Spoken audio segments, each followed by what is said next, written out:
Mae yna ddathliadau leni dwi'n deall a dyn ni eisiau mynd ar ôl ychydig o'r hanes. Beth ddigwyddodd ganrif yn ôl?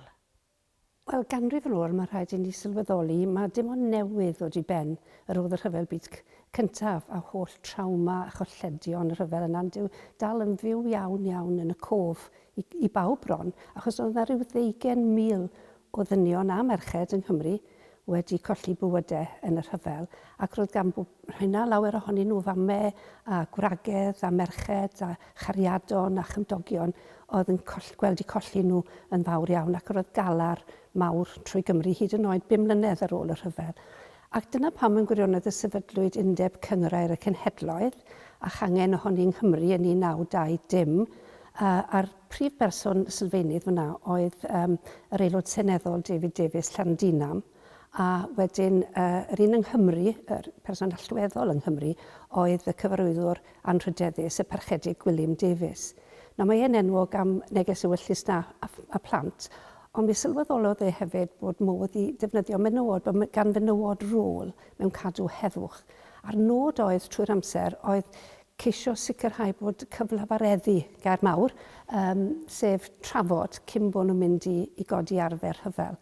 A dyna pam cafod y syniad o gael deiseb na pêl oddi wrth ferched Cymru i ferched America, ac merched America'n benodol, oherwydd o'r America yn gwrthod ymuno ar undeb bod gwledydd eraill ledled Ewrop a'r byd yn ymuno, oherwydd o'n nhw'n teimlo bod nhw wedi falle dod mewn i'r rhyfel byd cyntaf, bod dim lot o fantes wedi bod i hynny.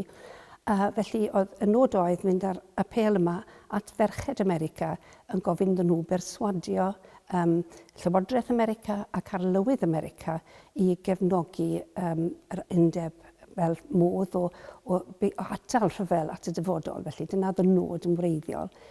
Ac o hynny, ar y 30 o Fai 1923, fe gynhaliwyd cynhadledd o'r undeb, o'r menywod yn yr undeb yn benodol, ac fe gynigiodd Rose Davies Aberdâr bod nhw'n mynd ati i wneud deiseb i gasglu enwau menywod yng Nghymru ar y deiseb yma. Ac wedyn mi sefydlwyd pwyllgor, fel yn Nghymru wrth gwrs, y pwyllgor, rhaid cael pwyllgor, ac gen i llywyddu gan Mary Rathbon o Sir Fôn. Dych chi'n gweld eisoes fel nhw'n trio cwmpasu Cymru, chymod Aberdâr a Sir Fôn. A dwy drysoryddes, gwraig o Magdalen Ann Llywelyn, gwraig gyfoethog mewn gwirionedd o San Fagan, a Annie Hughes Griffiths, neu Mrs Peter Hughes Griffiths, fel mae'n cael ei hadnabod trwy'r cyfan i gyd, yn byw yn Llundain, ond yn dod o Aberteifi.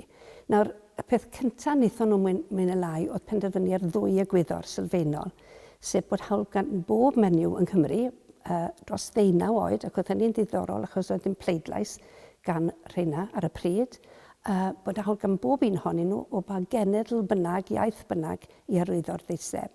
A wedyn bod rhaid i'r ddeiseb fod yn anwleidyddol ac yn anenwadol. A 2 egwyddor bwysig iawn, a fe gynhaliwyd hynny trwy gydol yr amser o'n nhw'n casglu'r enwau at y ddeiseb.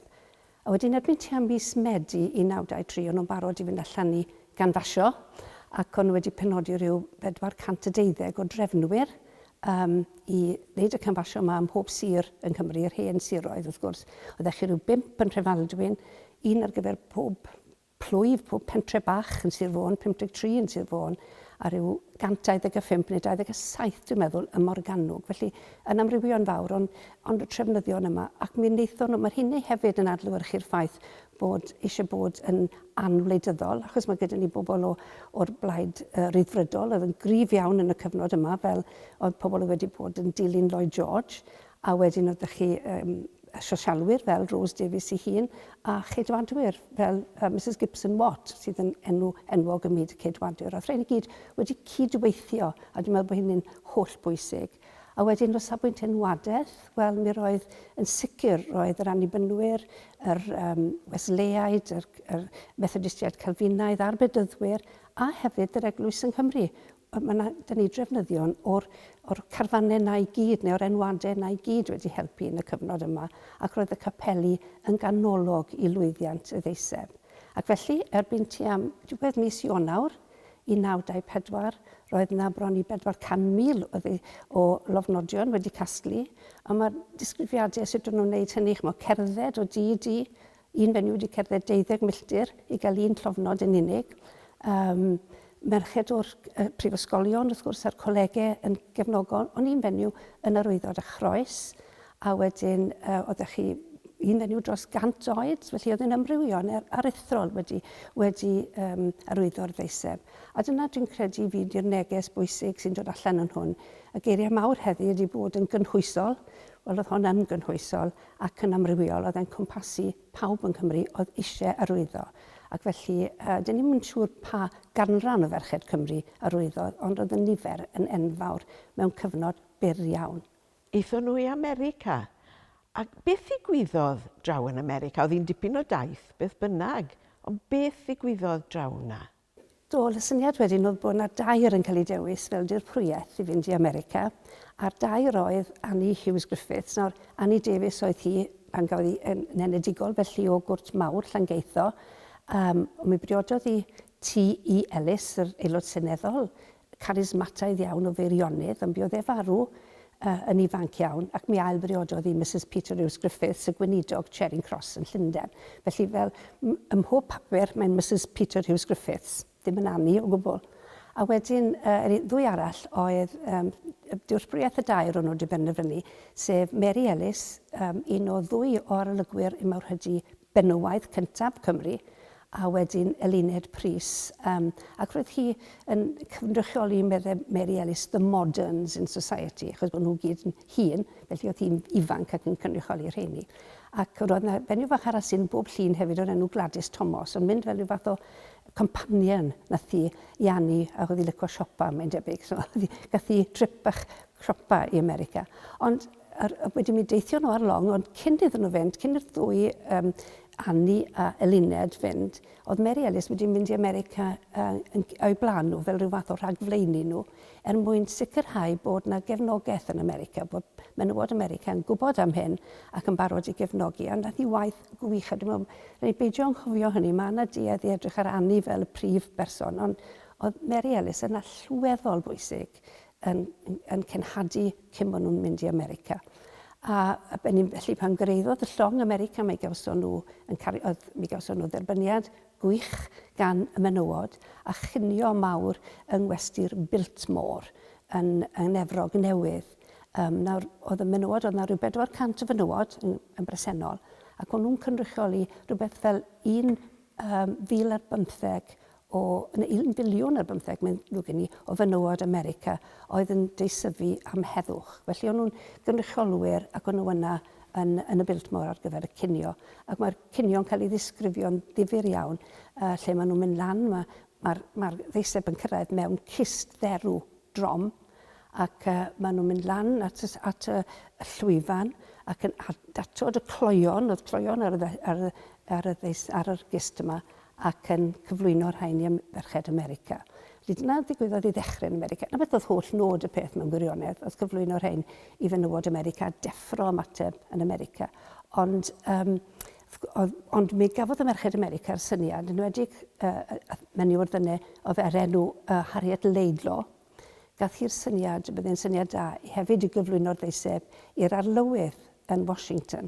Felly rhyw 2 ddiwrnod yn diweddarach, oedd yr ddirprwyaeth yn mynd i Washington, yn cael ei cyflwyno yn y tŷ gwyn ac yn cwrdd â Calvin Coolidge oedd yn arlywydd ar y pryd. Oedd e'n berson eitha dywedws, mae'n debyg oedd yn llawer efo weid, ond nath Annie gael rhyw bach o eiri allan yna fe a lwyddodd i ddarllen yr memorandum sydd yn dweud yn union beth oedd ystyr y ddeiseb iddo fe. A fe mewn gwirionedd sicrhaodd bod y ddeiseb yn cael ei chadw yn ddiogel yn America for all time, meddyn nhw yn y wybodaeth amdani.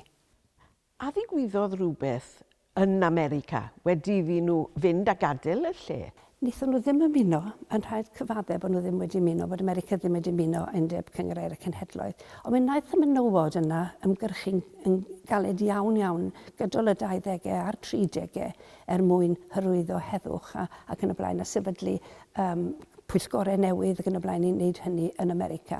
Ond fe ddaeth yr pwyllgor ath i Gymru ben yn 1922, ar ôl iddyn nhw ddychwelyd yn 1924, a wrth gwrs o fewn 15 mlynedd oedd yna ryfel gweidlyd arall yn rhwygo'r byd yn doedd e. Felly mae yna duedd i feddwl falle bod hwn wedi cael ei roed gadw a bod e ddim wedi cael effaith, ond mi gafodd e effaith fawr ar y pryd yn America ac yng Nghymru. Mi hoeliodd y sylw ar bosibiliadau cyflafareddu yn y siarad yn hytrach na codi arfer hyfel. Ond mae rhywbeth wedi digwydd yn ddiweddar bod e'n cael sylw nawr, ganrif yn ddiweddarach. Allwch chi ddweud beth ddigwyddodd? Wel, dwi'n fod i fod yn hanesydd, hanes Cymru, dwi'n fod i fod yn hanesydd menywod. Ond o'n i rioed i clywed am hwn o gwbl, oedd dim un gair wedi cael ei ddweud yn unrhyw ddarlith neu unrhyw beth o'n i wedi bod yn ddo fe. Tan tua'r flwyddyn 2014-15, roedd swyddogion yn Ddeiseb Heddwch yng Nghaerdydd yn mynd trwy'r llyfrgell, yn pori drwy, a darganfod y memorandwm yma. Memorandwm a chlawr bendigedig mewn lledr Morocco a wedi addurno'n hardd iawn a dweud arno fe bod yna ddeiseb wedi cael ei wneud i 296 o ferched Cymru wedi arwyddo. Wel, ble oedd y ddeiseb? Beth oedd wedi digwydd a pam nag o'n i'n gwybod amdani? Felly mi ffurfiwyd mudiad Heddwch 9, mam gi, i fynd ar drywydd hyn, a gwaith nhw mewn gwirionedd yn twrio trwy bapurau newydd, yn mynd i darganfod bod e yn y Smithsonian yn Washington, yn mynd i edrych amdano fe yn Washington, lle beth dychmygu sut o'n nhw'n teimlo wrth weld hwn am y tro cyntaf. Am tro cyntaf 100 mlynedd mewn gwirionedd i Gymru i weld e. A wedyn mi ddarganfuwyd dyddiadur rannu yn y Llyfrgell Genedlaethol, a mae'r dyddiadur yn Saesneg, ond yn llawn o wybodaeth am y daith anhygol yma wnaethon nhw i America. Felly dyna sut mae wedi dod nôl, a trwy hynny fe ffurfiwyd partneriaeth hawlio heddwch gyda yr Athro Mererid Hopwood yn ei chadeirio ar ran yr Academi Heddwch. A wedyn des i'n rhan ohoni achos bod fi'n rhan o Archif Menywod Cymru a bod ni'n haneswyr a bod yn hanes menywod, a fe daeth bod llawer iawn o sefydliadau Cymru fel y Llyfrgell a'r Amgueddfa ac yn y blaen at ei gilydd i mwyn dallu nawr lenni, a flwyddyn nesaf bod ni'n cael dalliad teilwng iawn o'r ddeiseb bendigedig yma.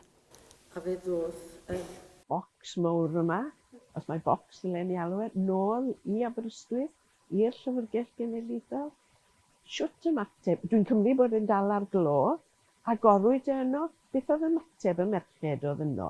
Wel, oedd e'n gyfrinachol iawn i ddechrau, oherwydd problemau yswiriant, ond nhw'n cael dweud o'n i pryd oedd e'n dod, felly o'n i'n Abertawe.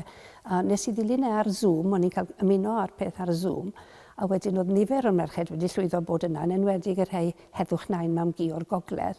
Ac mae'r llun ohonyn nhw pan ddeth e mewn trwy'r drws, y gist fawr mae'n cael ei olwynio mewn i'r stafell, i stafell y cyngor yn y llyfrgell. Wel, oedd ei wyneben nhw'n bictiwr, achos oedd e'n, mae'n beth mawr iawn bod ni wedi cael hwn nôl. Nid fel benthyciad, ond fel rhodd y Gymru. Mae'r Smithsonian wedi rhoi yn ôl i Gymru, felly bydd e'n nawr, nis iau berchnogaeth e nawr yn y Llyfrgell Genedlaethol. Nawr, oedd yr ddeiseb ei hun, mewn gwirionedd ddim yn y bocs pan gafwyd yn ôl, oedd nhw mewn bocsys ar wahân. Felly, oedd nhw'n gyda fynd trwy rhai o'r bocsys a gweld rhai o'r heini hefyd, a mae'r bocsys yn y Llyfrgell Genedlaethol. Maen nhw wedi mynd trwy quarantine, a wedyn maen nhw wedi bod yn cael ei glanhau, achos o'n i'n sylwi pan weles i rhai o'n nhw'n cael ei glanhau, bod rhaid i sgwennu mewn pensil, felly bydd rhywun reit anodd i'w darllen mewn gwirionedd. Felly ar hyn o bryd maen nhw'n cael eu catalogio, a wedyn, mae'n debyg bod rhyw 9 o'r 33 bocs wedi cael eu catalogio. Erbyn hyn, maen nhw'n weithio'n ddyfal ar hwn. Achos mae'n ddeiseb yn ôl y New York Times bod hi'n 7 milltir o hyd. Felly mae'n enfawr, ynddo fe. A bydd hwnna ar ôl catalogio, bydd hi'n cael ei digido, lluniau yn cael ei thynnu ni, a wedyn bydd hi'n bosib i bobl i weithio arni yng Nghymru i'w thraws ysgrifau, fel bod pobl eraill yn gallu chwilio a darganfod yr enwau ac yn y blaen sy'n berthnasol iddyn nhw. A ffindio mas oedd yn mam gi neu'n nain ni wedi arwyddo'r ddeiseb, a dwi'n mawr obeithio bod yn ddwy fam gi wedi arwyddo, ond os yw'n tystiolaeth fi hyd yn hyn. Wel, fi oedd na dawelwch am amser hir fel chwi. Do'n ni ddim wedi clywed amdano'r holl waith yma, tan yn gymharol ddiweddar. A fydd plant heddi yn cael dysgu yr hanes yn yr ysgolion, ac a bydd na sylw o hyn ymlaen? bydd yna waith addysgu, bydd yna waith cymunedol yn cael ei wneud nawr. Mae nhw wedi cael grant loteri i fynd allan i'r cymunedau i sôn am y ddeiseb a gofyn am help hefyd i drawsysgrifio. Fe ddylen ni roed hysbyseb mewn fan hyn bod eisiau trawsysgrifwyr arno ni i drawsysgrifio'r holl enwau yma sydd ar y ddeiseb. A Cymru Cymraeg yn wych o beth petai ni'n cael oherwydd mae gymaint o'r cyfeiriadau yn y Gymraeg. Felly, mi fydd y plant yn clywed amdani nawr, ond mi fydd yn cael ei dysgu mewn ysgolion, mi fydd yn rhan o drafodaethau. Y nod mewn gwirionedd ydy bod i yn dylanwadu arno ni, a bod ni'n ceisio gweithio tuag at heddwch yn y dyfodol. Mae'n cyfnod mor anodd yn dywi ar hyn o bryd i sôn am hyn. Mae'r byd mewn trawma arall ofnadw rhwng rhyfeloedd dros y byd i gyd. Ond wir, mae rhaid i ni obeithio. A dwi'n meddwl mae'r geiriau mawr ydy mae weithred yw gobaith. Mae rhaid ni feddwl am obeithio am hyn fel gweithred bositif sydd yn mynd i gael canlyniadau. Diolch yn fawr iawn, Catrin. I ni wedi dysgu lot fan hyn heddi a dwi'n siŵr fydd pawb fydd yn gwrando wedi dysgu dipyn o glywed yr hanes. Ac fel sy'n digwydd ym mhob capel, mae yna gyhoeddiadau. Chi ar fi'n cyhoeddi llyfr? Wel, da iawn. Mae dau beth yn mynd i ddigwydd yn mis Tachwedd. Dwi'n cofio'r dyddiad nawr, Tachwedd yr ail, dwi'n meddwl. Dyn ni'n rhoi plac porffor ar di Annie Hughes Griffiths yn Laura Place yn Aberystwyth. Bydd y blac porffor yn mynd ar ei. Wel, dim ar ei chartref hi'n union, ond cartref teuluol, lle mae hi hwyr i'n byw nawr yn Laura Place. A wedyn hefyd, mi fydd yna gyfrol yn cael ei lansio hawlio heddwch. Dwi'n meddwl mae'r apel, o'n i'n darllen yr proflenni dros y penwythnos ac yn sylwi ar gymaint o gamgymeriadau. Ond mi fydd yna lyfr yn dod allan a mae penod gen i yn ddi ar y trefnwyr lleol, achos dwi'n meddwl bod nhw wedi gwneud gwaith aruthrol, a dyn ni wedi anghofio amdani nhw, dyn ni'n cofio am y menywod, a thrylithgar gwych yma oedd wedi gwneud y gwaith anhygoel o gasglu'r lofnodion yma yn y cyfnod yma. Felly, mhenod i bydd yr ail benod yn sôn am y trefnyddion lleol. Diolch yn fawr iawn i chi am ddod ato ni. Diolch i chi.